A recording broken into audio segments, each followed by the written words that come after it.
গ্রামের স্নিগ্ধ প্রকৃতি, মেঠোপথ আর দিগন্তজোড়া ধানক্ষেত আমাদের শেকড়ের পরিচয়। যান্ত্রিক শহরের কোলাহল থেকে দূরে এই গ্রামীণ সৌন্দর্য নিয়ে ছোট্ট এই আয়োজনে আপনাকে স্বাগতম।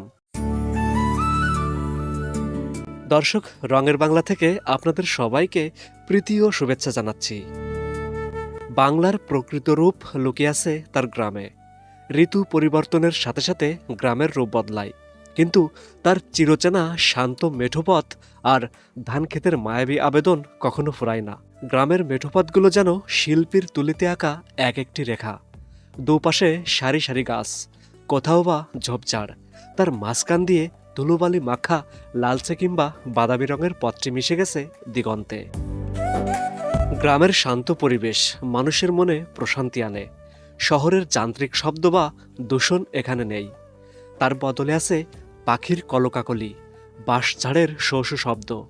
মেঠোপথ দিয়ে হাঁটার সময় নাকে আসে সোদামাটির গন্ধ, যা কোনো কৃত্রিম সুগন্ধির চেয়েও দামি। তাই তো জীবনানন্দ দাশ লিখেছিলেন, বাংলার মুখ আমি দেখিয়াছি, তাই আমি পৃথিবীর রূপ খুঁজিতে যাই না আর। আমাদের ঐতিহ্য আর অস্তিত্বের ধারক এই গ্রাম।